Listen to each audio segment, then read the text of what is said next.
Bien, bonsoir à toutes et tous, bonsoir chers collègues. J'ouvre la séance. D'abord par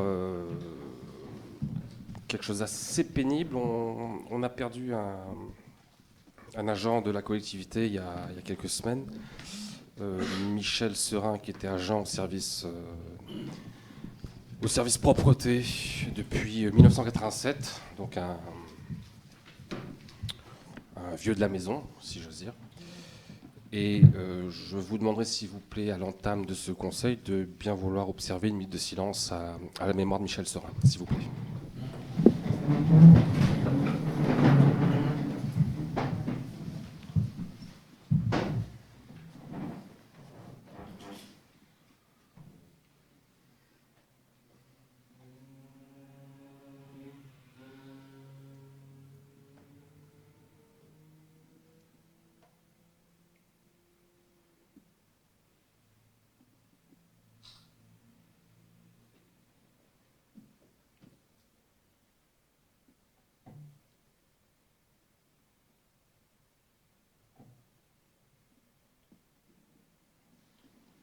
Très bien, je vous remercie.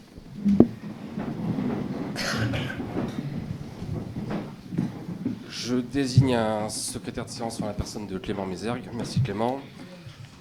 Absent excusé, ayant donné délégation de pouvoir, Gilles Pruvot, absent excusé, a donné pouvoir à Philippe Girard. Natacha Beauchesne, absente excusée, absente pour l'instant, elle va peut-être arriver en cours de conseil, il est sur la rocade, a donné pouvoir à Caroline Guise. Karine Largouet a donné pouvoir à Joël Massy. Virginie Vidoretta a donné pouvoir à Delphine Flora. Et Frédéric Malville, absent excusé, a donné pouvoir à Madame Sophie Carrère. Je soumets l'approbation du procès-verbal à votre avis. C'est OK pour tout le monde ? Très bien, le procès-verbal de la séance du 9 février est donc adopté et les registres vont circuler pour signature. Premier sujet à l'ordre du jour, le rapport d'orientation budgétaire pour l'année 2024.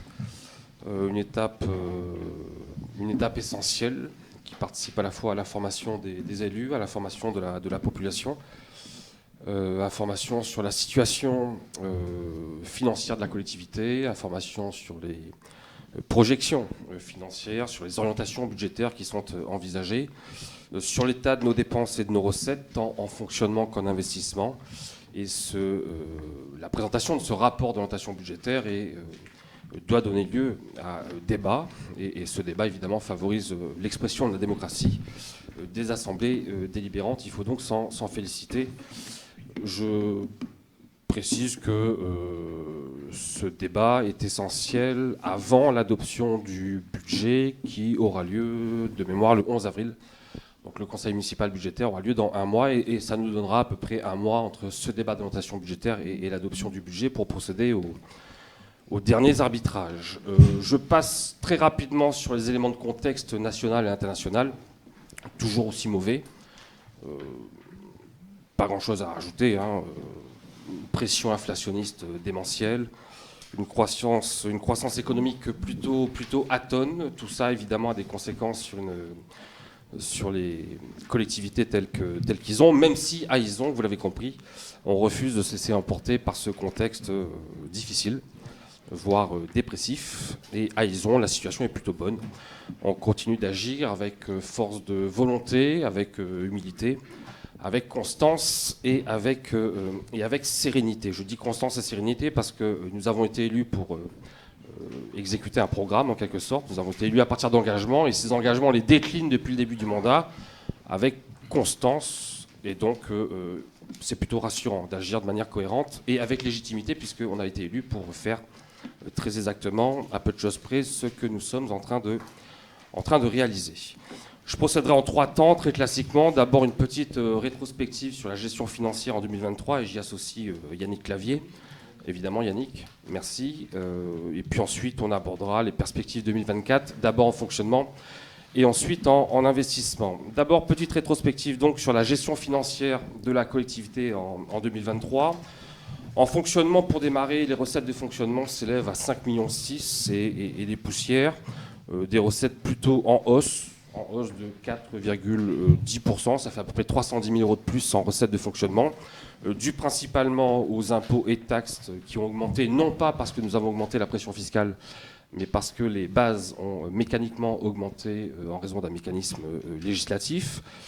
Des dotations et participations en légère hausse de 1,46%, c'est-à-dire plus 63 000 euros. À noter néanmoins des produits des services en baisse de 7%, un peu plus de 7%. Ceci étant dû exclusivement à la fin du conventionnement avec la crèche Âge Tendre. On ne fait plus, on n'assure plus les repas pour Âge Tendre.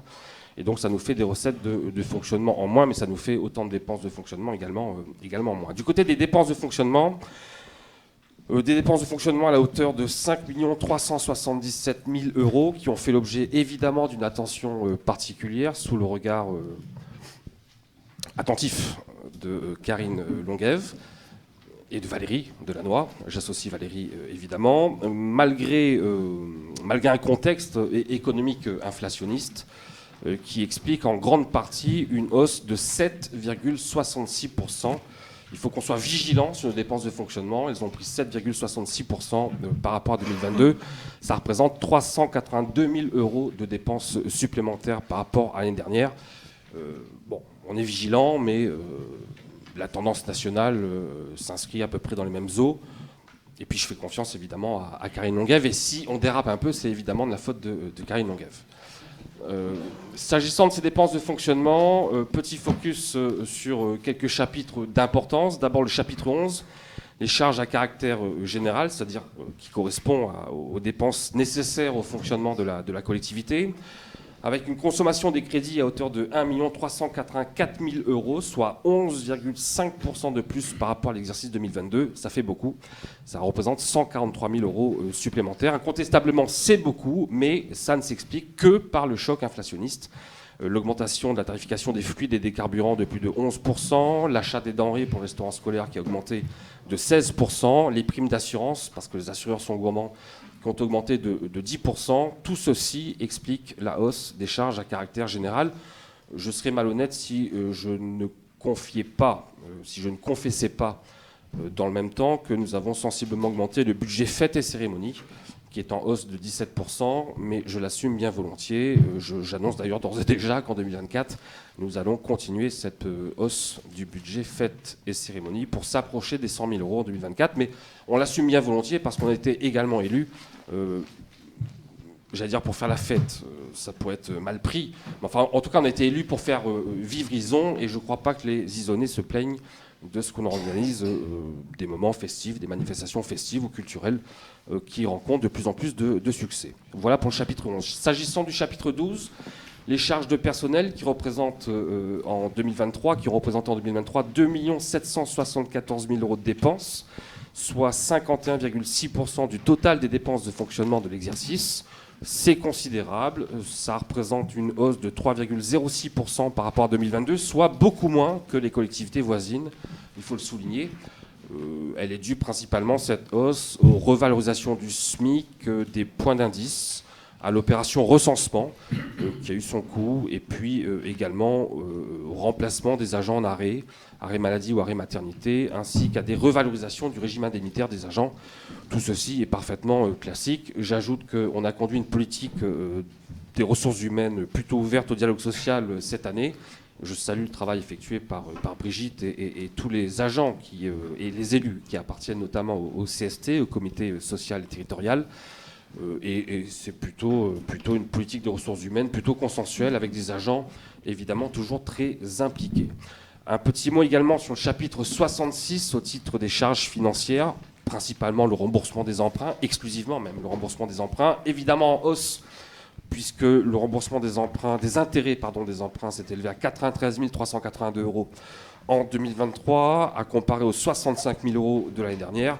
Mais ceci, évidemment, s'explique par le fait qu'on a débloqué l'intégralité de notre emprunt de 4 millions d'euros. Je rappelle qu'on a procédé à un emprunt de 4 millions en 2022, au bon moment, au bon taux.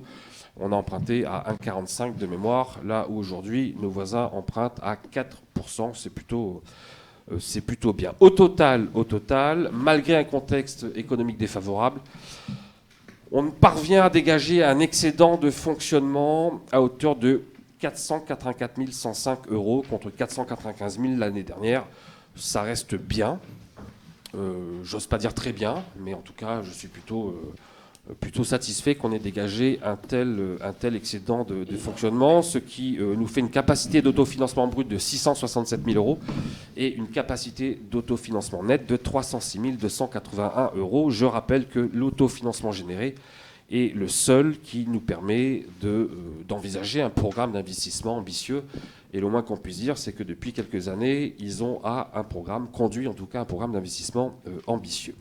S'agissant maintenant des investissements en 2023, principalement les dépenses d'investissement à hauteur de 2 447 000 euros qui ont été réalisées donc à hauteur de 2 447 000 euros avec comme principale dépense d'équipement des travaux de voirie, des travaux dans les écoles, des travaux au restaurant scolaire, des travaux sur les bâtiments municipaux, évidemment la médiathèque qu'on a passé dedans, si je puis dire, quelques aménagements paysagers, toujours pas suffisamment, mais enfin, ils sont de plus en plus nombreux, un peu d'acquisition de matériel, des travaux réalisés en régie, et, je le signale, des restes à réaliser qui sont somme toute assez importants, notamment avec la halle sportive et la fin du projet de l'AD de Tassigny, les restes à réaliser à hauteur de 1 300 000 euros quasiment, en recettes et à hauteur de 273 925 euros en subvention. L'excédent cumulé de la section d'investissement pour l'année 2023 s'élève à 1 733 000 euros, ce qui est pas mal.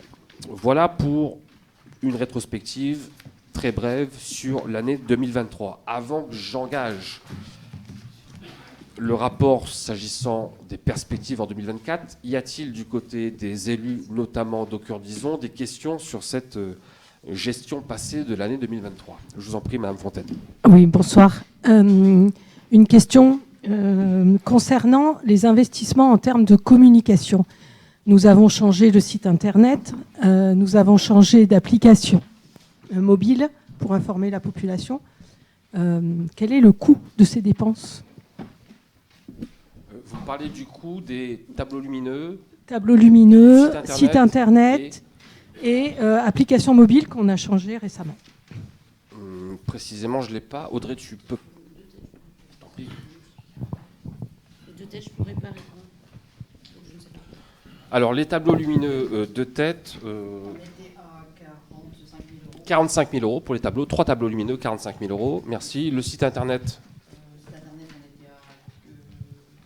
J'allais dire 22 000 euros de mémoire, je peux me tromper à 1 million d'euros près. Et l'application, c'est en fonctionnement, on ne fait pas cette application. Donc on a un contrat annuel à peu près de 800 euros par mois. 800 euros par mois, donc en fonctionnement, ce n'est pas de l'investissement. C'est OK pour vous ? On le dit à la louche. Hein. Je vous oui, c'était pour avoir une idée. Merci. D'autres questions peut-être ? Non, pas d'autres questions ? Bon, très bien. J'enchaîne donc sur les perspectives 2024 en fonctionnement d'abord, et puis en investissement ensuite. S'agissant des recettes de fonctionnement, on peut espérer une hausse des recettes de fonctionnement à hauteur de 5%. Tout ceci évidemment est à confirmer. Et je précise que nous allons obtenir cette hausse des recettes de fonctionnement sans augmenter la fiscalité, conformément à nos engagements, et sans augmenter les tarifs de la restauration scolaire, malgré l'augmentation du coût des denrées, et sans augmenter les coûts du service périscolaire municipal. S'agissant de la fiscalité, on peut espérer 80 000 euros de recettes supplémentaires en raison de la hausse forfaitaire des bases, a priori de 3,9% en 2024. Ce n'est pas une décision municipale, hein, c'est une décision, je le répète, de l'État, c'est un mécanisme légal. La part départementale de la taxe foncière sur les propriétés bâties, on va partir sur les mêmes bases qu'en 2023. Évidemment, là, il y a beaucoup d'incertitudes sur la hauteur de ces recettes fiscales. Et s'agissant des autres taxes, droits de mutation, taxes sur la consommation finale d'électricité, là encore, les montants inscrits au BP 23 seront a priori reconduits en 2024. S'agissant des dotations et des concours de l'État, rebelote, on part sur les mêmes montants que ceux notifiés en 2023. Évidemment, on est toujours en attente de notification officielle de la part des services de l'État.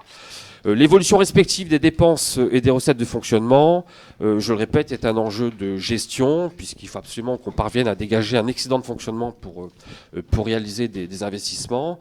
J'ajoute, à titre informatif, on en a discuté en commission ressources notamment, mais pas que en commission ressources, qu'il est possible qu'en 2024, l'on procède à la vente d'un terrain municipal au titre des produits exceptionnels. Il y a une réflexion à mener, il y a peut-être une recette de fonctionnement supplémentaire à aller chercher qui pourra évidemment nous aider à réaliser des investissements en 2026, 25, 26, 27 peut-être. On verra en fonction des opportunités qui se présentent. On a discuté, tout le monde considère qu'effectivement, il peut y avoir consensus en tout cas sur la vente d'un tel terrain, ça pourrait être opportun. Il s'agira très probablement de vendre un terrain, non pas pour y construire un projet immobilier, mais plutôt un projet de services nouveaux isolés. Pourquoi pas un projet autour de services à la population de nature sportive. Voilà, il y a une réflexion à mener, on le fera de manière très consensuelle, y compris évidemment avec les élus d'Au Cœur d'Ison. S'agissant des dépenses de fonctionnement, maintenant, les charges à caractère général, chapitre 11, on table sur une augmentation a priori entre 60 et 80 000 euros. Bon, j'ose pas trop m'aventurer, les arbitrages ne sont pas encore faits. Ce qui est certain, c'est que le contexte inflationniste est inquiétant, continue de nous inquiéter. Et j'attire l'attention de tous sur l'absolue nécessité d'économiser autant que possible des dépenses énergétiques. Et je m'adresse en particulier aux utilisateurs des bâtiments municipaux, associations en premier lieu. Il faut vraiment continuer de sensibiliser les isonnés sur l'absolue nécessité de faire des économies d'énergie. J'attire l'attention sur les agents aussi et sur Karine Longuève en particulier, dont le bureau est à 21 degrés toute l'année, alors que j'ai demandé à ce qu'il soit à 18-19. Voilà, c'est fait, Karine. Quelques points d'attention supplémentaires au-delà du contexte inflationniste qui demande prudence et qui peut justifier cette augmentation. La commune continuera d'être fortement engagée auprès du monde associatif avec une enveloppe de subvention qui sera encore en augmentation. Je dis encore parce que depuis le début du mandat, on a de cesse d'augmenter l'enveloppe de subvention. Il faut qu'on encourage, il faut qu'on accompagne les initiatives associatives qui sont précieuses pour la Vieillezon. Et il y a véritablement une dynamique associative depuis qu'on est élu, en tout cas, qui mérite d'être saluée. Je comptais l'autre jour le nombre d'associations qui ont été créées depuis 2020, alors même qu'on a connu 18 à 24 mois de Covid. Les associations sont en hausse de 42%, ce qui est absolument remarquable. C'est-à-dire qu'il y a une vraie dynamique associative sur Ison. Et il faut entretenir, il faut nourrir et encourager cette dynamique associative. Je précise également que le CCS, qui bénéficie d'une subvention d'équilibre, continuera évidemment d'être appuyé par la collectivité et la subvention d'équipe sera en hausse, je l'annonce très clairement. De quelle ordre, on ne sait pas encore. Là, on est en train d'affiner un petit peu les besoins du CCS, mais je le dis très clairement, le budget du CCS sera en hausse. On a absolument besoin du CCS. Je précise également que le budget fêtes et cérémonies, je l'ai dit tout à l'heure, mais j'insiste, sera de nouveau en hausse. Quand Ison est en fête, Ison vit. Et les Isonnais sont plutôt satisfaits de toutes les manifestations qu'on organise. Quelle sera la hauteur de cette augmentation, je l'ignore, mais sensiblement ce budget sera en hausse. Et puis après, il y a évidemment des dépenses nouvelles peut-être auxquelles il faudra songer. Il est un sujet en particulier qui pourrit la vie des Isonnais. Au beau jour, en tout cas, ce sont les moustiques. Et pour régler, si c'est possible, et autant que faire se peut, pour régler le problème des moustiques, il y aura très probablement de nouvelles dépenses de fonctionnement à réaliser. Il est en particulier important d'informer et de sensibiliser la population sur les causes du problème et sur les solutions individuelles à adopter. Je rappelle que sur le domaine public, la commune fait sa part. La commune traite les fossés, la commune est plutôt offensive sur le sujet, mais que l'écrasante majorité, en tout cas, des gîtes larvaires se situe sur des terrains privés, dans les jardins des habitants, disons. Et donc, c'est avant tout la population qu'il faut sensibiliser. On envisage un programme d'information et de communication sur le sujet, un programme de suivi également de la population de moustiques, si je puis dire. Et ça représenterait au conditionnel une hausse des dépenses de fonctionnement, puisqu'il ne nous serait pas possible de le passer en investissement. Donc voilà, réflexion à mener ensemble, on le fera de manière consensuelle, mais je crois que ça correspond en tout cas à une attente décisionnée. Voilà pour les dépenses, les charges à caractère général, le chapitre 11. S'agissant des charges de personnel, chapitre 12, envisagé en 2024, on envisage une hausse du chapitre 12 à hauteur de 158 000 euros. Justifié par l'augmentation du SMIC, une fois encore, par l'augmentation du point d'indice, par l'inévitable glissement vieillesse technicité, par le versement de primes d'intéressement et des primes de CIA, peut-être par le recrutement d'un contrat d'apprentissage qui viendrait renforcer les services techniques, le service espace vert en particulier, puisqu'on mène une politique très offensive en matière de plan paysage, de végétalisation. Il serait assez logique que l'on renforce les services techniques, mais là encore, c'est un sujet qui est à l'étude. Et puis, inévitablement, il faut remplacer des agents en arrêt maladie ou en congé maternité. Tout ça, c'est la vie courante, si je puis dire, d'une collectivité. On compte 82 agents aujourd'hui, 60 titulaires et 22 contractuels, donc 82 agents dans la totalité. Je les remercie évidemment de leur engagement. Et puis, au titre des dépenses, je tiens également à souligner que les dépenses de fonctionnement, les atténuations de produits, chapitre 14, méritent une attention particulière. D'abord, rappelez-vous, en raison de notre carence en logements sociaux, nous étions jusqu'à présent redevables de 157 000 euros de pénalité, de prélèvement annuel, en raison de cette carence. Et compte tenu des efforts réalisés par la collectivité ces 3 dernières années, la pénalité, le prélèvement SRU passerait de 157 000 à 57 000 euros, ce qui constitue 100 000 euros d'économie en quelque sorte. C'est pas rien, c'est le fruit de 3 ans de partenariat loyal avec les services de l'État, qui a pu constater, qui a pu observer combien on était prêt à faire un effort pour combler le retard en matière de logements sociaux. On a absolument besoin de ces 100 000 euros d'économie, donc je suis plutôt très satisfait qu'on y soit parvenu après ces 3 ans d'efforts. Je ne suis pas certain que la population mesure les efforts, en tout cas consentis par les élus, de manière très consensuelle, puisque je rappelle que tous les élus, y compris les élus d'Aucur d'Ison, ont été associés à tous les projets qui ont fait l'objet d'agréments, notamment auprès des services du département et auprès des services de l'État.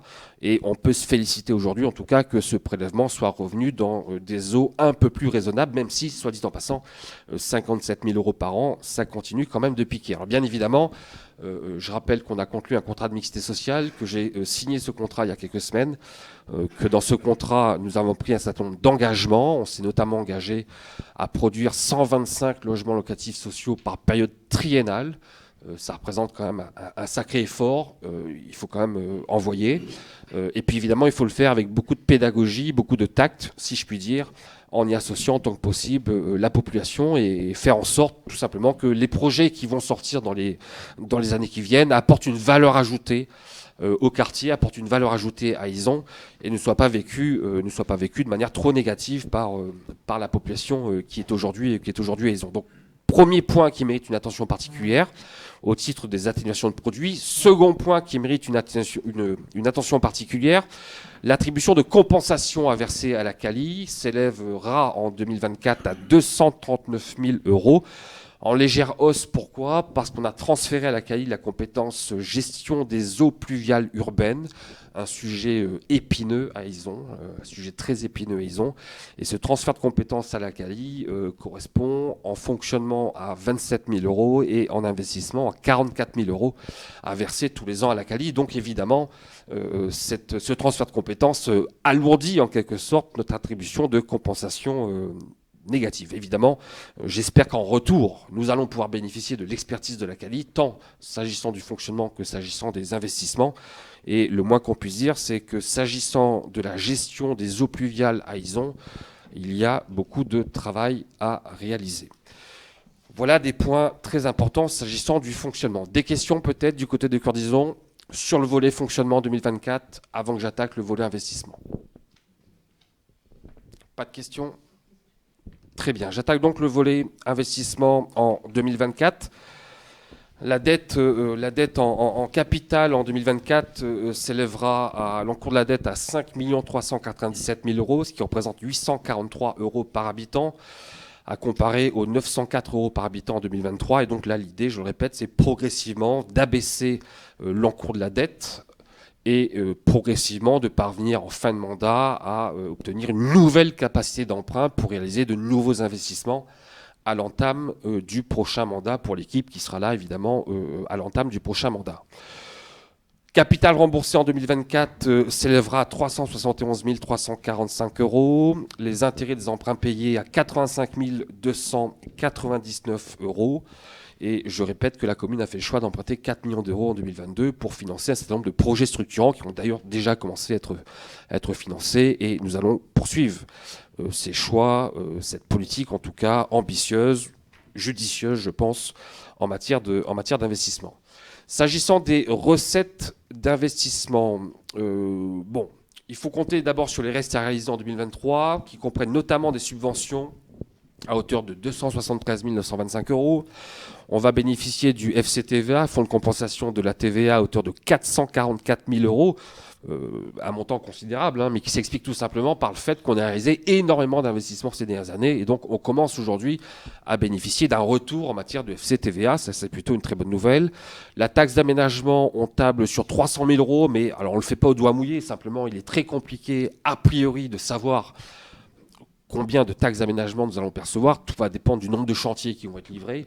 Et encore, il y a un décalage dans le temps, donc c'est très compliqué. Mais on tape sur 300 000 euros comme on l'avait fait à peu près en 2023. En 2023, de mémoire, on avait tablé sur 315 000 euros pour 295 000 de réalisés. Donc on est un petit peu en deçà de nos prévisions.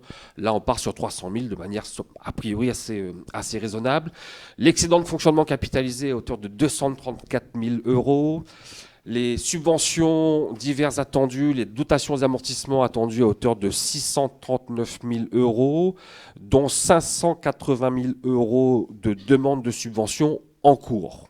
Concrètement, cela veut dire qu'un certain nombre d'investissements dont je parlerai tout à l'heure ne seront réalisés que si, j'insiste, que si nous percevons des subventions correspondantes. Il est hors de question qu'on s'aventure sur des gros chantiers sans subvention, notamment sans subvention de l'État. Je rappelle qu'on est très très attentif aux différents appels à projets qui sont lancés notamment par l'État, mais pas que par l'État, que certains parmi nous se sont spécialisés sur la chasse aux subventions. Karine Longuève fut un temps, elle a oublié maintenant. Et puis parmi nous, Caroline Guise, qui est une championne parmi les élus pour aller chercher des subventions. Bravo Caroline, même si parfois c'est un peu excessif. On peut quand même parfois réaliser des investissements sans subvention. Mais il vaut mieux avoir ce travers-là que le travers inverse. Et puis on est donc en attente, on attend le retour notamment au titre du fonds vert, de la DETR et de la DSIL. On est en attente de retour notamment des services de l'État. On devrait, je l'espère en tout cas, en savoir plus d'ici un mois pour l'adoption du budget primitif. Les projets d'investissement maintenant, programmation 2024, dans la continuité des budgets précédents, puisque je le répète, on est dans la droite ligne de ce qu'on fait depuis maintenant 3 ans et demi. On est assez cohérent, on a un programme ambitieux sur lequel on s'est engagé, qu'on continue de décliner. Et le programme des équipements que je vais aborder avec vous sera à réaliser en 2024-2025. Tout va dépendre évidemment, je le répète, des subventions que l'on pourra percevoir. Par quoi commencer? D'abord le sport. 2024 serait une année sportive et il n'aura échappé à personne que 2024 serait une année sportive à Izon. Et en lien, en résonance, en écho un petit peu à cette année sportive, à Izon 2024, nous allons porter une politique d'investissement plutôt très ambitieuse. D'abord la halle sportive qui verra le jour à la fin de l'année. Nous allons poursuivre les créations de boucles pédestres sportives. Je l'espère, nous allons, je l'espère, rénover l'éclairage public du stade Cassignard pour nos amis rugbymen. On va probablement en 25, pas en 24, créer un parc photovoltaïque au stade de la Node, mais qui aura vocation à accueillir 2 terrains synthétiques de foot à 5. En tout cas, là encore, si nous obtenons les subventions que nous cherchons, nous allons faire ces deux terrains de 5, de foot 5, couverts. Et ça apportera, je pense, une vraie valeur ajoutée au stade de la Node. Mais j'insiste pour dire que tout cela est conditionné à l'obtention de subventions à hauteur de 40-50%.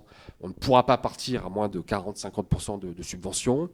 Au titre de la vie associative, on va accompagner des associations comme on l'a rarement fait jusqu'à présent. D'abord, nos amis de la pétanque. On espère réaliser la couverture du boulodrome à Portès et la création d'un deuxième boulodrome adjacent. C'est bien parti. Probablement aménager le local des chasseurs qui sont en demande depuis un moment. Poursuivre la rénovation de Borgès. Borgès qui décolle, mais il faut continuer d'accompagner le décollement de Borgès. L'idée directrice, je le répète, c'est de faire de Borgès un véritable tiers-lieu autour de l'économie sociale et solidaire. Et ce qui est réalisé à Borgès est remarquable depuis 2 ans, mais il faut continuer l'effort. Et donc, nous allons continuer à investir à Borgès. On va peut-être construire une petite halle couverte à l'allée des pavillons, sur l'allée des pavillons, en remplacement du Barnum qui est là 6 mois dans l'année, pour rendre service notamment aux associations qui organisent des vides-greniers, mais pas que des vides-greniers. J'espère qu'on parviendra à réaliser cette petite halle couverte. Une nouvelle aire de jeu au pavillon à destination des familles, à destination des plus jeunes, des enfants. On a besoin d'une nouvelle aire de jeu. La valorisation du port d'Ison et d'une manière générale la valorisation du patrimoine historique et culturel d'Ison, notamment avec la mise en place d'une signalétique. C'est Audrey Combier qui a la charge de cette mise en place de signalétique. Et puis on en profitera aussi pour, je l'espère en tout cas, répondre à la demande des entrepreneurs d'Ison qui eux aussi ont besoin d'une signalétique dédiée sur la commune. Des maîtrises d'œuvre et des études qui se poursuivront en 2024. Concernant l'extension du restaurant scolaire, on en parle depuis un moment, mais voilà, on arrive sur la phase définitive de cette restructuration du restaurant scolaire. Des plans d'action nombreux prévus dans le cadre du plan paysage. Je ne sais pas quelles actions exactement sur la 40aine d'actions fléchées vont être mises en œuvre, mais en tout cas, il y en aura quelques-unes et elles seront à suivre de près. Et là aussi, on espère obtenir des subventions pour quelques-unes de ces actions. La révision et la modification du PLU qui se poursuit, une étude consistant à rénover l'école maternelle, à faire de la rénovation énergétique parce que c'est un bâtiment très énergivore et donc on va lancer une étude dite décret tertiaire pour savoir grosso modo quelle est la situation et quels sont les investissements qu'on doit réaliser pour économiser entre 30 et 40% de l'énergie perdue au sein de ce bâtiment. On va lancer une étude sur l'aménagement de l'avenue du Maréchal Leclerc. On s'y était engagé. On avait dit très clairement qu'on commençait par aménager l'entrée est, disons, avec l'avenue du Maréchal Delatte de Tassigny. Et les travaux sont en cours. Ils vont se poursuivre en 2024, soit dit en passant. Et on envisage un chantier de même nature, à peu de choses près, avenue du Maréchal Leclerc. Pourquoi sur l'avenue du Maréchal Leclerc? Parce que c'est un axe structurant, disons, qui est de plus en plus emprunté tant par des piétons que par des cyclistes, notamment ceux qui vont emprunter la gare SNCF de Saint-Sulpice-Ison. J'espère bien qu'on parviendra en 2025 à aménager Maréchal Leclerc. Quelques travaux au sein des écoles, des travaux de sécurisation de voirie qui vont se poursuivre. On s'y était engagé, là encore, en lien notamment avec les habitants qui nous remontent des doléances à l'occasion des visites de quartier. On va poursuivre la construction de ces aménagements de sécurité. On va poursuivre l'extension du périmètre de vidéoprotection. On finira bien par s'arrêter un jour, rassurez-vous. Mais on le poursuit tant que c'est nécessaire et on a encore quelques trous dans la raquette. Et l'idée, c'est de combler ces trous. Et puis, des travaux également nouveaux. Une opération nouvelle qu'on devrait créer pour améliorer l'accessibilité des lieux publics, notamment aux personnes handicapées.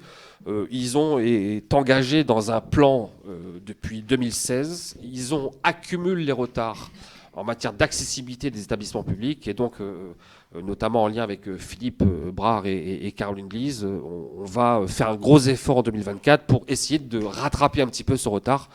J'espère qu'on va pouvoir financer une nouvelle opération accessibilité des ERP à hauteur de 100 000 euros. On verra si financièrement on y arrive, mais j'y crois, d'autant plus que le département pourrait nous accompagner via des subventions, puisque c'est un des axes sur lesquels le département de la Gironde a décidé de continuer à accompagner de manière très offensive les collectivités en 2024. Quelques acquisitions foncières qui vont se poursuivre pour les chemins de promenade, pour peut-être pour des projets agricoles, peut-être pour des projets destinés à la rétention des eaux pluviales, c'est possible. Quelques réserves foncières, peut-être. Et puis pour revitaliser le centre-bourg, on va peut-être, je dis bien, on va peut-être tenter l'acquisition d'une maison en centre-bourg qui se situe à proximité de l'église Saint-Martin. L'idée étant d'implanter au sein de cette maison en centre-bourg un nouveau commerce. Rien n'est fait, on en a parlé à 2 reprises en commission. Il semblerait que l'idée soit plutôt consensuelle, une opportunité se présente. J'aimerais beaucoup qu'on tente. En tout cas, à titre personnel, j'y suis plutôt favorable, mais une fois encore, les arbitrages ne sont pas faits. La végétalisation de la traversée du centre-bourg va se poursuivre. On va poursuivre la création de jardins partagés. On va procéder aux aménagements paysagers, probablement à quelques îlots de fraîcheur, notamment allée des Pavillons, et puis ailleurs également, mais tout va dépendre là encore des subventions qu'on va obtenir au titre du fonds vert. Les travaux sur Borgès, je l'ai dit, vont se poursuivre. Des travaux d'entretien du cimetière qui sont absolument nécessaires. En matière de transition écologique, on va mettre en œuvre certaines des préconisations formulées à l'occasion de l'étude thermique qu'on a réalisée sur les bâtiments communaux. On va poursuivre ce plan de descente énergétique sur lequel on s'était engagé. On va continuer notre plan de démoustication. J'en ai parlé tout à l'heure, mais on sera peut-être un peu plus offensif en matière d'investissement, en plus du fonctionnement. Et puis, on va, je l'espère en tout cas, poursuivre nos efforts sur l'éclairage public avec, idéalement, le remplacement de tous les mâts publics, passer tous les mâts en LED. L'idée étant toujours de faire des grosses économies d'énergie et, soit dit en passant, ce pourrait être d'autant plus simple qu'il y a là encore des subventions à aller chercher. Rappelez-vous, on a formulé une demande de subvention en ce sens. On n'a toujours pas le retour de l'État, mais on espère bien une subvention importante pour passer tout l'éclairage public en LED. Pour les services municipaux, quelques achats, notamment achats de véhicules classiques. Et puis j'ai à peu près fait le tour s'agissant des orientations 2024-2025. Une fois encore, les arbitrages seront faits au cours des semaines qui arrivent. Et je l'espère de la manière la plus consensuelle possible. Y a-t-il des questions, chers collègues? Je suis allé très vite. Je rentrerai davantage dans le détail lorsqu'on abordera le budget primitif un peu plus tard, bien évidemment. Là, c'est une esquisse sur 24-25. J'imagine qu'il y a des réactions parmi vous, des interrogations, peut-être. Madame Fontaine, je vous en prie. Quelques-unes. Alors effectivement, un certain nombre des sujets que vous avez abordés l'ont été en commission ressources, donc sur l'aspect financier, avec le recours massif aux subventions, mais effectivement, autant en profiter. Par contre, nous regrettons globalement, l'ensemble de l'équipe, au cœur, disons, l'absence de concertation sur le fond dans certaines commissions. Si je peux souligner, pour avoir participé très régulièrement à la commission Ville durable, que celle-ci fonctionne bien. La commission vie associative, inexistante cette année. La communication, inexistante depuis 2 ans. Donc il y a des choix qui sont faits, mais ce sont les vôtres. Et à aucun moment, nous sommes associés sur le fond, seulement sur le financier. Très bien. Alors, très brièvement, on a 2 commissions qui sont à l'interstice de plusieurs sujets. Vous les avez cités. D'abord la commission ressources et ensuite la commission ville durable. Et vous l'avez vous-même reconnu, ces 2 commissions fonctionnent parfaitement.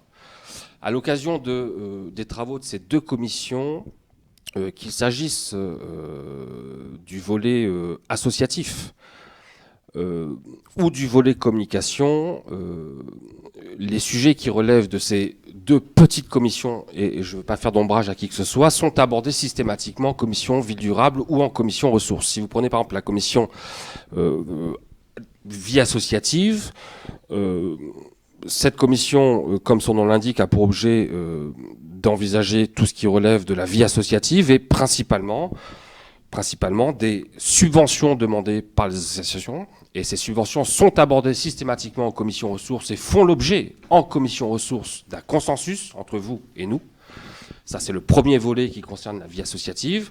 Et s'agissant des investissements qui sont réalisés au sein des locaux associatifs, au sein des locaux mis à disposition des associations, là encore, ces sujets sont abordés en toute transparence, dans un esprit de consensus, en commission ressources ou en commission ville durable, quand certaines de ces associations sont à cheval sur le développement durable et la vie associative. Donc s'agissant franchement j'entends ce que vous me dites, quand vous me dites que la commission association ne se réunit pas, ou que la commission communication, vous auriez pu rajouter la commission sécurité, par exemple, ne se réunissent pas. J'insiste simplement pour vous dire que il faut rester honnête et avoir l'honnêteté intellectuelle de reconnaître que les sujets qui sont au cœur de ces commissions sont tous, je dis bien tous, abordés en commission ressources ou en commission ville durable. Si j'ai été obligée tout à l'heure de vous demander les montants investis en termes de communication, c'est bien faute d'information dans cette commission-là en particulier. Non, pas du tout, parce que vous êtes très investi dans la commission ville durable, par exemple, à l'occasion au sein de laquelle sont abordées par exemple les questions d'urbanisme, et vous ne seriez pas foutu me donner par exemple le montant de ce qu'on paye pour réviser le PLU, ni même pour le modifier. À chaque fois qu'on a... et la remarque que vous faites, ce que je vous dis, s'agissant des panneaux lumineux ou s'agissant de que sais-je, en fait c'est une remarque que vous pourriez formuler au sujet de n'importe quelle dépense de la commune, quel que soit le chapitre et la délégation concernée. Vous jouez sur les mots. Non, je suis honnête, madame. Je ne joue pas sur les mots, je suis honnête. La question que vous posez, par exemple, la question que vous m'avez posée tout à l'heure, que vous avez posée tout à l'heure au sujet des panneaux lumineux du site internet ou de l'application, par exemple, moi qui suis maire, je n'étais pas foutu vous répondre au millier d'euros près. Je dis bien au millier d'euros près. J'avais une idée approximative, vous voyez, mais j'ai dû me tourner vers Karine pour savoir exactement à combien s'élevait, par exemple, le coût du site internet en fonctionnement ou le coût des panneaux lumineux en investissement. C'est pas... La question que vous m'avez posée au sujet des panneaux, j'insiste, vous pourriez me la poser pour n'importe quelle dépense de la collectivité, que cela relève de la délégation communication ou pas, que cela relève de la commission vie associative ou pas, ou peu importe. Vous pourriez vous la poser et me la poser pour n'importe quelle dépense. Je me permets de prendre la parole juste pour dire que je crois qu'on est honnête intellectuellement au sein du groupe. Ça fait plusieurs fois qu'on nous soupçonne de ne pas être honnête. Bon, je préfère quand même le rappeler. Et c'était juste une remarque en fait du groupe pour dire que on regrette juste que ces commissions ne se réunissent pas parce que, comme vous avez pu le voir, quand on est absent à certaines commissions, c'est parce que notre agenda ne le permet pas. Sinon, on est vraiment présent aux commissions et vous ne pouvez pas ne pas le reconnaître, en fait. Mais je ne conteste pas que la commission communication, que la commission sécurité ou que la communication vie associative ne se soit pas réunie une seule fois ces 12 derniers mois. Ce que, par ailleurs, je peux regretter. Je dis simplement que les sujets qui relèvent de ces commissions sont abordés en commission ressources ou en commission ville durable, deux commissions auxquelles vous participez très activement. Et j'ajouterai, soit dit en passant, que je mets un point d'honneur à vous associer aux décisions qui relèvent de ces deux dernières commissions, comme jamais, je dis bien comme jamais, je ne l'ai vécu quand j'étais à votre place, et comme jamais, je ne peux l'observer dans toutes les collectivités qui nous entourent.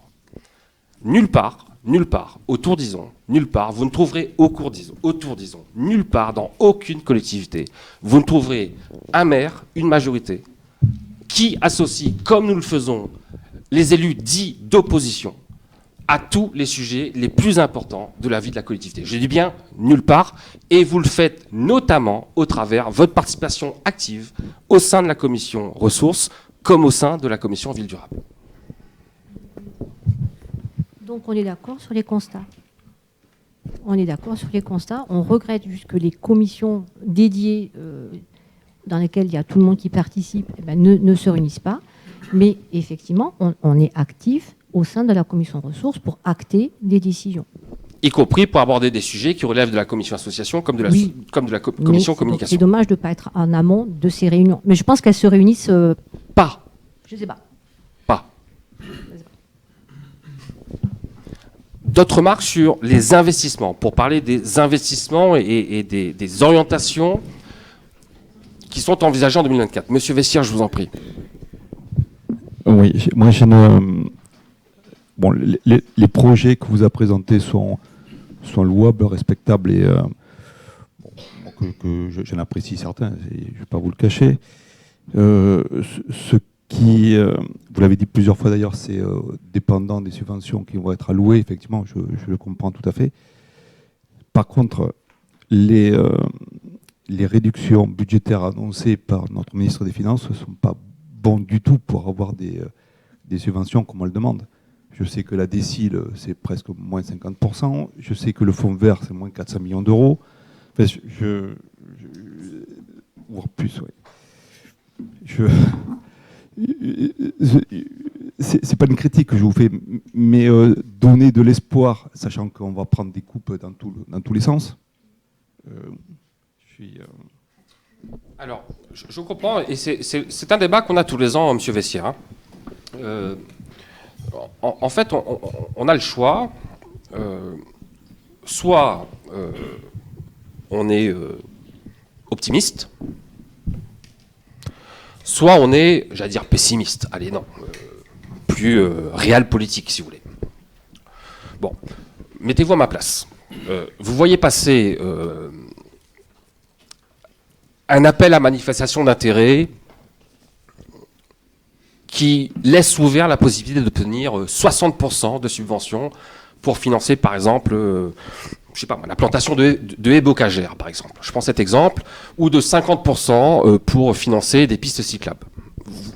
Vous avez connaissance, mettez-vous à ma place, vous prenez connaissance de cet appel à manifestation d'intérêt, et d'ailleurs on provoque cette prise de connaissance, parce qu'on est à l'affût de tous les appels à manifestation d'intérêt qui sortent. Qu'il s'agisse de l'Europe, du département, de l'État, quel que soit le fonds de l'État, on est à l'affût de toutes ces informations. Vous voyez passer cette opportunité qui correspond à un des projets qu'on porte. Comment ne pas essayer? Comment pourrais-je ne pas tenter?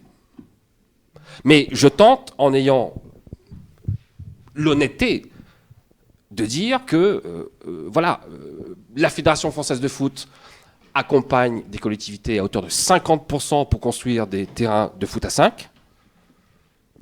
Il y a un appel à manifestation d'intérêt qui existe. On répond au cahier des charges. On tente. J'ai l'honnêteté de dire aux clubs de foot comme aux amateurs de foot, disons, je vous préviens d'entrée, si nous n'obtenons pas la subvention, l'aide, le soutien de la Fédération française de foot, cet investissement ne se fera pas. Maréchal Leclerc, il y a une vraie demande pour sécuriser cette partie de la départementale. On souhaite y construire une vraie piste cyclable, une vraie voie verte bidirectionnelle, un trottoir pour les piétons, pour qu'ils soient sécurisés, en pensant notamment aux gamins qui vont tous les matins chercher le bus ou les actifs qui vont tout simplement en vélo, ils sont de plus en plus nombreux à la gare. Un plan de financement possible de 50%. Comment pourrais-je ne pas présenter un dossier? C'est pas possible. Si je le faisais pas, vous pourriez me dire, monsieur le maire, vous êtes fou, vous êtes con. L'État dit qu'il peut accompagner les collectivités à hauteur de 50%, et vous ne tentez pas le coup, alors même qu'il y a cette demande. Vous voyez, en fait, voilà, je préfère passer pour un optimiste plutôt que passer pour un idiot. C'était en aucun cas une critique, c'était juste l'évocation des réductions budgétaires de monsieur le maire, pas vous et le Bruno là, qui on va prendre 20 milliards d'euros donc inévitablement ça va se répercuter sur les subventions de l'État. Voilà, c'était juste ça. Oui, c'est fort possible, et c'est peut-être pas la fin. Hein. Il y en a d'autres qui ont été annoncées ce matin, sans qu'on ait encore des précisions. Et donc s'il faut aller chercher 20 milliards de plus d'économies, effectivement, inévitablement, oui, effectivement, il y a des coupes. Voilà. Je ne peux pas faire autrement que de tenter, en tout cas. Et je comprends votre remarque, oui. Je comprends parfaitement votre remarque. Monsieur Boisseau ? D'autres questions peut-être sur le programme d'investissement ? Bien. Eh bien écoutez, je considère que le débat a eu lieu. Pas de vote. Nous constatons tous que le débat a eu lieu. Je vous remercie. Et on attaque donc une délibération relative, on y est, tiens, au fonds de mobilité active avec une demande de subvention auprès donc du fonds de mobilité active. Caroline Lise, je t'en prie Caroline, tu as la parole. Oui, alors donc nous souhaitons solliciter l'État au titre donc du fonds de mobilité active en répondant à l'appel à projet en cours visant à soutenir le déploiement d'itinéraires cyclables structurants dans tous les territoires. En effet, selon notre plan de mobilité active élaboré sur ISON que nous avons co-construit avec le cabinet ADEMA qui est spécialiste des aménagements cyclables, mais aussi en concertation avec les utilisateurs du vélo et en suivant les recommandations du CEREMA et du centre routier départemental. Nous souhaitons poursuivre le travail d'aménagement cyclable sur l'avenue Maréchal Leclerc qui est donc sur la départementale 242, RD 242. L'objectif sur cet emplacement est de réaliser une voie verte, monsieur le maire l'a dit tout à l'heure, qui permettra de répondre à un besoin des usagers, à résoudre une discontinuité d'itinéraire et surtout de permettre de rejoindre la gare de Saint-Sulpice-Izon en vélo pour favoriser l'intermodalité et les déplacements vers le RER métropolitain notamment, puisqu'on a la chance d'être sur la ligne du RER métropolitain et d'encourager donc ces pratiques. Je précise que les travaux d'aménagement entrepris sur la D242 sont structurants, qu'ils soient sur l'entrée Maréchal de l'Aide de Tassigny ou sur Maréchal Leclerc en prévision, puisque, on l'a dit, ça permet de rejoindre les deux points d'intermodalité, les deux gares de Saint-Sulpice-Izon et de Vert, mais ça permet aussi les déplacements pendulaires pour rapprocher les personnes qui travaillent dans les zones d'attractivité économique sur Anglumeau et la Landotte. Et ça permet également de sécuriser les cheminements des habitants et des enfants vers les infrastructures en centre-bourg. Par ailleurs, je précise que la départementale 242, dans son intégralité, donc comprenant Maréchal de l'Aide de Tassigny, Général Leclerc et Général de Gaulle, ont fait l'objet d'un référencement spécifique au niveau départemental pour figurer au plan vélo 33, dont nous avons eu ce matin en conseil départemental la restitution du plan global et des itinéraires retenus. Donc, figure bien pour la départementale au schéma directeur. Donc, nos demandes s'inscrivent naturellement dans les démarches globales qui sont formulées au plan départemental et à l'échelle intercommunale CALI, puisque c'est également repris dans le schéma directeur que la CALI est en train d'élaborer. Nous demandons donc, pour ce projet qui est de créer une voie verte sur Maréchal Leclerc, au fonds mobilité active de concourir à hauteur de 50% sur le montant de la dépense. La dépense s'élèverait à 567 770 € et nous demandons donc une subvention de 50% de 283 885 €. Et si je pouvais me permettre une citation, qui est celle de M. Glaise ce matin en conseil, qui disait que le vélo et pratiquer le vélo, c'est aussi pratiquer, avoir une pratique écologique, populaire et ordinaire au quotidien, et qu'il convient d'encourager le vélo. Il a dit en gascon ? Non, il l'a dit non. Ok, très bien. Y a-t-il des remarques peut-être Monsieur Vessière ? Non ? Vous voulez remettre une pièce peut-être ? Non ?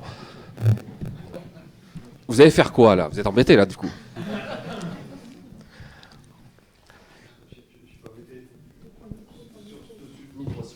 Micro s'il vous plaît. Non, je suis pas inquiet sur cette subvention. J'ai rien entendu sur le fonds de mobilité active. Donc, et puis 50% de subvention, ça risque de passer. C'est pour plus tard que je suis inquiet. Très bien. Je passe cette délib au vote. Qui est contre cette demande de subvention? Qui s'abstient? Très bien. Je vous remercie. Caroline, tu conserves la parole toujours, encore, Pour une demande de subvention. Il s'agit donc cette fois-ci de répondre à un autre appel à projet visant à des actions de renaturation en ville. Vous le savez, selon le plan paysage d'Ison, on a plusieurs actions qui sont fléchées, notamment celles qui sont reprises au point 3.2.2 et au point 2.3.2. Donc pour être clair, ce sont des créations d'îlots de fraîcheur situés dans les espaces publics communaux verts. Nous souhaitons donc, par des actions de renaturation, créer des îlots de fraîcheur et des jardins de pluie pour permettre d'apporter une fonction de régulation hydraulique et thermique dans ces espaces-là, tout en créant une identité de quartier sur ces lieux et en espérant aussi en créer des lieux de vecteurs de lien social, puisqu'ils pourraient être des points de rencontre de balade et de promenade. Voilà. Toutes ces actions figurent au plan paysage dans son ensemble. Considérant le haut niveau d'enjeux environnementaux sur le territoire communal et la complémentarité de notre plan paysage avec les objectifs fixés par l'agence et portés par l'agence de l'eau, nous sollicitons pour un projet global d'aménagement d'îlots de fraîcheur une aide du fonds vert à hauteur de 80% du projet. Le projet donc s'élèverait pour plusieurs îlots de fraîcheur à 590 136 €, avec une demande de financement à hauteur de 472 109 €, pour un reste à charge de 20%, de 118 027 €. Nous vous demandons donc d'autoriser Monsieur le maire à déposer cette demande. Des questions peut-être sur cette demande de subvention? Micro, s'il vous plaît, Monsieur Vassière. Merci. Non, là, je vais croiser les doigts sur mon vélo, là. D'autres remarques? Madame Fontaine? Très bien. Je vous remercie. Je passe donc cette demande de subvention au vote. Qui est contre? Qui s'abstient? Très bien. Je vous remercie. Je passe la parole à Brigitte. Je t'en prie, Brigitte. Monsieur le maire, mes chers collègues, il s'agit d'un renouvellement, de renouveler une convention cadre passée avec le centre de gestion et qui nous aiderait ainsi pour des remplacements et des renforts de personnel en cas d'absence. Donc nous avions recours à ce service. Eh bien, nous souhaitons donc renouveler ce service. Alors, nous avons un avis favorable de la commission ressources et nous avons également un avis favorable du comité social territorial. Voilà, pourquoi j'y arrive plus, je ne sais plus, parce qu'on a parlé tout à l'heure du dialogue social, donc voilà, du comité social territorial qui s'est réuni aussi il y a peu, et nous avons vraiment épluché ce dossier et soulevé aussi bien d'autres situations, et nous ne manquerons pas d'y travailler. Voilà, donc ça, nous avons recours souvent à ces services pour des personnes qui ont une expertise. C'est le cas notamment en comptabilité et c'est précieux. Et puis nous avons aussi quelques petits remplacements à effectuer dans d'autres services où c'est peut-être plus complexe, où nous avons des volants, je pense notamment aux ATSEM. Donc nous avons aussi, lorsqu'il y a tout d'un coup une épidémie, des maladies, etc., à pouvoir aussi réagir en urgence. Donc toutes ces situations, nous les prenons en compte et je voulais remercier les collègues élus et les agents qui siègent donc dans ces instances paritaires et qui sont précieuses. C'est un des outils du dialogue social. Merci Brigitte. C'est OK, je passe cette délib au vote. Qui est contre? Qui s'abstient? Je vous remercie Brigitte, tu gardes la parole s'il te plaît. Alors, nous avons une autre délibération et nous avons encore une fois recours au centre de gestion. Donc pour un service que nous ne rendions pas encore ici donc à Ison, c'est une adhésion. Nous souhaiterions adhérer au dispositif de signalement des actes de violence, de discrimination, de harcèlement et d'agissement sexiste. Donc ça, c'est un projet qui a aussi obtenu l'avis favorable du CST. Oui, c'est plus simple de dire CST. Et nous avons aussi des propositions du CST, puisque vous avez vu ce projet, ce serait donc les agents en direct qui s'expriment au centre de gestion par le biais, donc il y aura toute une campagne de communication qui sera faite. Et puis nous aurions peut-être aussi, nous avons l'idée de faire en sorte qu'en mairie, nous puissions former un agent peut-être sur le pôle prévention qui serait aussi un relais. Donc ça, c'est un travail qui est en cours et on le verra, on l'examinera en commission ressources, en CST, etc., dans des instances ad hoc. Voilà. Très bien, je vous remercie. Y a-t-il des questions ? Madame Fontaine, je vous en prie. Non, juste une remarque. J'espère qu'on n'aura jamais l'occasion de s'en servir.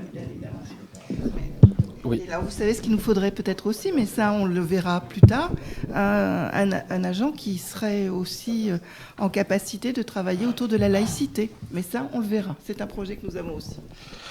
Bien, merci Brigitte. Je passe cette délib au vote. Qui est contre ?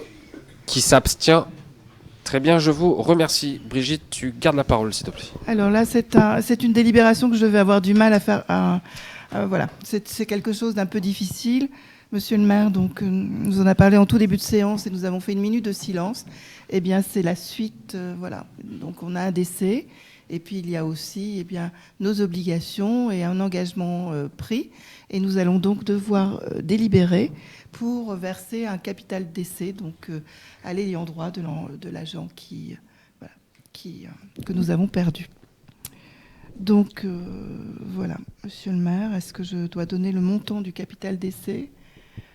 Allez, j'y vais. Donc, Michel Serin, puisqu'il s'agit de lui, et on peut donner son nom parce que c'est aussi une façon d'évoquer sa mémoire et le travail qu'il a effectué ici en mairie, n'avait pas atteint l'âge de la retraite. Donc, dans ce cas-là, il y a un capital d'essai qui doit être versé aux ayants droit. Et le capital d'essai s'élève à 24 161,02 €. Voici donc le montant et il nous faut délibérer. Bien, je soumets cette délibération au vote. Qui est contre ? Qui s'abstient ? Très bien, je vous remercie. J'enchaîne avec une délibération au sujet d'un sujet qui traîne depuis trop longtemps, qui concerne l'acquisition d'une parcelle cadastrée AM58, propriété dite Kamikaze. Il y a eu un petit quiproquo côté vendeur. Ils se sont trompés d'une parcelle qu'ils ont cédée, qui avait déjà été cédée avant. C'est un peu compliqué. Leur notaire s'était planté. Donc là, il s'agit juste de régulariser cette acquisition et de substituer à la parcelle AM58 la parcelle dite AM92. Conditions identiques, euros symboliques. Ça coûte rien à la collectivité. C'est juste pour régulariser un petit peu le dossier. Des questions ? C'est OK. Je le passe au vote. Qui est contre ? Qui s'abstient ? Très bien, je vous remercie. Deux conventions pour terminer, deux délibes, deux conventions entre ISON et l'établissement public foncier de Nouvelle-Aquitaine. D'abord, première convention, une convention de veille stratégique. Donc vous savez que depuis fin 2023, compte tenu de nos efforts, nous avons repris en quelque sorte le DPU, le droit de préemption urbain, de nouveau est dans l'escarcelle de la commune, alors que nous l'avions perdu jusqu'à présent. Il avait été récupéré par l'État, l'État lui-même avait subdélégué le droit de préemption à l'établissement public foncier Nouvelle-Aquitaine. Donc dans la mesure où on a retrouvé notre DPU, l'EPF n'a plus a priori vocation à jouer un rôle sur le territoire communal, sauf qu'on continue d'avoir besoin de l'EPF. On a besoin de l'EPF d'abord pour éventuellement faire l'acquisition d'un foncier qui pourrait être un foncier stratégique, précisément pour parvenir à construire des logements sociaux. L'EPF pourrait acheter, autrement dit, préempter en quelque sorte à notre place, si financièrement on n'est pas capable de le faire. Et puis ensuite, on a également besoin de l'EPF parce qu'il y a un certain nombre de projets qui sont dans les tuyaux, qui ont été construits en lien avec l'EPF sur des terrains qui ont, il y a quelques années, il y a 1 an, 2 ans, préemptés, qui ont été préemptés par l'EPF. Et donc, il convient toujours de suivre un petit peu, de toujours associer l'EPF à ce qui se fera sur ces terrains, Sachant, rappelez-vous, que si au bout de 5 ans, rien n'est fait sur ces terrains, c'est à la commune de payer, de rembourser l'EPF le prix d'acquisition des terrains. Donc on a tout intérêt, en gros, à conclure ces deux conventions. La première convention est une convention de veille stratégique. Je vais me permettre de lier les deux délibérations avec l'accord de l'opposition. Ça vous va? Non, autant pour moi. Très bien. Alors je vais bien distinguer la convention de veille stratégique d'abord et donc la convention de réalisation ensuite. S'agissant de la convention de veille stratégique, donc je la passe au vote. Il s'agit grosso modo d'autoriser l'EPF à préempter des terrains intéressants pour la construction de logements sociaux et de prévoir une enveloppe autorisant l'EPF à aller jusqu'à 1 million d'acquisitions foncières, donc dans le cadre de ces acquisitions de foncier sur le territoire communal. Jusqu'à présent, on avait, sous la précédente convention, on était initialement à 1 million, puis on avait rajouté, je crois, un autre million, et puis une troisième fois, on avait dû rajouter 500 000 euros, donc on devait être sur une enveloppe globale de 2,5 millions. Là, aujourd'hui, on redescend en quelque sorte sur une enveloppe à 1 million. Je passe donc au vote cette première délibération, convention de veille stratégique avec l'EPF Nouvelle-Aquitaine. Des remarques peut-être, avant que je la passe au vote? C'est OK. Je passe donc cette délib au vote. Qui est contre? Qui s'abstient? Très bien, je vous remercie. Je passe ensuite donc à la deuxième convention de réalisation avec l'EPF Nouvelle-Aquitaine. Je répète que des cessions ont déjà été engagées au profit de bailleurs sociaux sur des terrains qui avaient été achetés par l'EPF Nouvelle-Aquitaine. Et là, il s'agit tout simplement de conventionner sur les opérations en cours et que sur les opérations en cours pour que l'EPF et la commune continuent d'avoir un regard, en quelque sorte, sur ce qui se passe sur ces fonciers. Des questions peut-être, Mme Fontaine, cette fois-ci? Oui, parce qu'effectivement, on l'a abordé en commission très, très rapidement hier soir, mais il était fort tard. Bon, il y en a, la plupart, on les a largement débattus, effectivement, en commission, mais il y en a une, chemin de la Vergne. Il me semblait qu'on s'était toujours dit que des logements sociaux sur ce secteur-là, disons, posaient des problèmes en termes d'accès aux services, d'accès au transport public, et qu'on avait toujours plutôt freiné. Et j'étais un peu surprise en relisant ce matin cette convention de découvrir ces deux projets chemin de la Vergne. Alors, d'abord, on a abordé ces acquisitions en commission. Vous ne vous en souvenez peut-être pas, c'était il y a très longtemps, c'était il y a au moins 2 ans. Donc, premier point, ça a été abordé en commission. Deuxième point, là où les terrains qui sont visés, il existe aujourd'hui sur ces terrains des maisons, je dis bien des maisons, et ce sont des petits projets, je crois, je le dis de mémoire, je crois que c'est 6. C'est ça, 6 maisons. 6 maisons. Oui. C'est ça, ouais. 6 maisons. Bon, voilà, je ne sais pas si vous avez des questions, peut-être je vous y réponds. Enfin, je vous répondrai volontiers aux questions, sachant que, évidemment, aucun permis n'a été déposé, que Gironde Habitat n'a pas encore eu l'occasion de venir présenter ses intentions en commission. Donc, en fait, on part de très loin, quoi. Vous voyez ce qu'on a fait au sujet de tous les autres projets, évidemment, que ce qu'on a fait au sujet de tous les autres projets, y compris hier soir, au demeurant, on le fera, quel que soit le bailleur, s'agissant du chemin de la Vergne. En l'occurrence, c'est Gironde Habitat, ça aurait été un autre que ça aurait été pareil, mais évidemment que la commission sera associée à ce projet. Non, mais c'est pas le fait que Gironde Habitat, enfin qu'on n'ait pas vu le projet, c'est plus vraiment le choix stratégique de mettre des logements sociaux à Uchamp, très loin des services, très loin des transports publics, et qu'on s'était toujours dit, et vous le premier, que ça posait question de mettre des logements sociaux aussi loin. Oui, ça pose question, et je maintiens que ça pose question. Notamment, je m'y étais opposé à titre personnel, mais il y avait consensus sur le sujet, à un méga projet, je l'appelle comme ça, sur ce secteur du champ. Quand je dis méga projet, c'était de mémoire 76 logements sociaux, donc c'était un truc de ouf. 90, oui, avec la tranche 2, tout à fait. Donc là, j'ai dit, c'est impossible qu'il y ait 90 logements sociaux là-bas. Simplement, là, Madame Fontaine, nous sommes sur des petits fonciers qui, si à défaut d'acquisition par l'EPF, auraient fait l'objet de divisions parcellaires pour un même résultat. C'est-à-dire qu'on aurait eu 6 logements sur le terrain en question, sauf qu'au lieu d'avoir 6 logements sociaux, on aurait eu 6 logements libres, et donc ça aurait aggravé notre carence en logements sociaux. Donc face à un tel choix, la position de l'État est très claire. Ils disent, même si c'est éloigné des services, ils le regrettent également, mais il vaut mieux quand même, pour Ison, que sur cette parcelle, il y ait 6 logements sociaux, plutôt que 6 logements libres. Des questions ? Non, c'est bon, Très bien. vous avez éclairci la situation. Très bien, je passe donc cette convention de réalisation au vote. Qui est contre? Qui s'abstient? Très bien, je vous remercie de cette nouvelle unanimité. Quelques informations importantes quand même. D'abord, une première information s'agissant de la gendarmerie. Pour vous dire que la brigade de gendarmerie promise a ouvert ses portes depuis lundi. Donc depuis lundi dernier, la brigade fonctionne. 9 militaires sont présents sur le territoire. Vous le savez, temporairement, ils siègent dans les anciens locaux de la communauté de communes du Sud-Libournais, à l'étage, là où il y a le service urbanisme. Au rez-de-chaussée, on a d'autres services publics portés par la CALI. Cette brigade est donc ouverte depuis le 1er mars sous le commandement de l'adjudant-chef Philippe Poirier, que j'ai rencontré à 3 reprises ces derniers jours. Bon, je salue cette ouverture. J'ajoute que la gendarmerie va communiquer bientôt sur les modalités de fonctionnement de cette brigade. Mais je peux d'ores et déjà annoncer qu'il y a des permanences pour les dépôts de plainte les mercredis et samedis après-midi de 14 à 18h et que c'est possible d'y accéder ensuite tous les autres jours de la semaine sur rendez-vous. C'est pas une brigade, c'est pas la brigade de Libourne. Les effectifs de la brigade de Vérison, on va l'appeler comme ça, ne permettent pas un accueil 7 jours sur 7 permanent.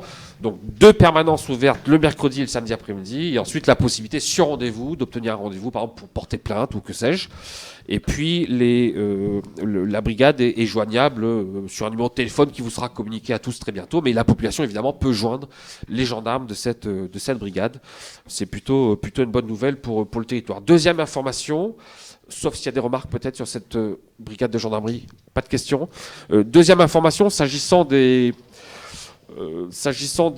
problèmes d'assainissement que l'on rencontre sur la commune depuis plusieurs mois, suite aux précipitations de ces derniers jours, évidemment, et ça ne surprendra personne, de nouveau, nombreux sont les foyers qui ont rencontré des gros problèmes d'assainissement. L'exaspération est là, je la comprends, je la partage, je la comprends et je la partage. Je répète que la compétence assainissement n'est pas une compétence de la commune. C'est-à-dire que je n'ai pas le droit légalement d'engager 1 euro pour réaliser des travaux sur des questions d'assainissement, sur des réseaux d'assainissement. Ce n'est pas possible. Premièrement, cette compétence a été transférée au SIAPA, qui est un syndicat mixte d'adduction d'eau potable et d'assainissement d'Arvers, dont le siège est à Saint-Germain-du-Puche. Le SIAPA lui-même a un délégataire, Suez. Il revient à Suez, en lien avec le SIAPA, de faire les travaux. Des travaux ont été promis à l'occasion de la dernière réunion publique qui a eu lieu en décembre. Ces travaux méritent 2 observations. Premièrement, je ne sais toujours pas quels sont les travaux d'investissement qui vont être engagés par Suez et le SIAPA. À l'heure qu'il est, en dépit de mes demandes, je n'ai pas la liste des travaux qui vont être effectués sur les urgences. Et croyez-moi, il y a un paquet de chantiers urgents à Izon. J'en compte au moins 25 sur 25 bâches. Sur les 160 bâches qu'on a, il y en a au moins 25 qui commandent des travaux quasi immédiats. Première observation, je n'ai pas de retour de la part du SIAPA, je n'ai pas de retour de la part de Suez, je vais continuer, mais à ce jour, je n'ai pas de retour. Deuxième observation, tant que la nappe phréatique sera haute, ces travaux ne pourront pas avoir lieu. Ça, c'est une réalité. Il ne sert à rien d'espérer des travaux dans les jours qui viennent. Tant que la nappe sera haute, ces travaux ne pourront pas être réalisés. Quand la nappe sera redescendue, j'espère bien que Suez et le SIAPA vont engager les travaux, mais il ne sert à rien d'attendre d'eux des travaux immédiats. Ce n'est pas possible, techniquement, physiquement, ce n'est pas possible. Dernière remarque, c'est plus une remarque qu'une observation. À l'occasion de la dernière réunion publique, j'avais obtenu de Suez et du SIAPA qu'on organise une nouvelle réunion publique au printemps pour faire le point soit sur le calendrier prévisionnel des travaux, soit idéalement sur les travaux qui auraient été réalisés d'ici là. À ce jour, malgré mes demandes, je n'ai toujours pas de date de réunion publique. Je le dis pourquoi ? Parce qu'on est harcelé par des administrés exaspérés, et je comprends leur exaspération, d'où ma prise de parole. Je dis simplement que croyez bien d'abord que je suis le premier à souhaiter ces travaux le plus rapidement possible, et que je suis le premier à demander une date pour la prochaine réunion publique. À ce jour, je ne l'ai pas. Dès que nous serons informés de la date de cette réunion publique, j'espère bien qu'ils honoreront la parole donnée, alors on communiquera auprès de la population sur cette date de réunion publique. Voilà, je tenais à passer l'information. Des questions peut-être sur le sujet ? Du tout. Vous êtes tous habillés en marin ce soir. C'est coordonné ou pas ? Oui, c'est bien ce qui me semblait. C'est bien ce qui me semblait. Sur ce, chers collègues, je vous souhaite une bonne soirée. Merci pour tout. À très bientôt. Au revoir.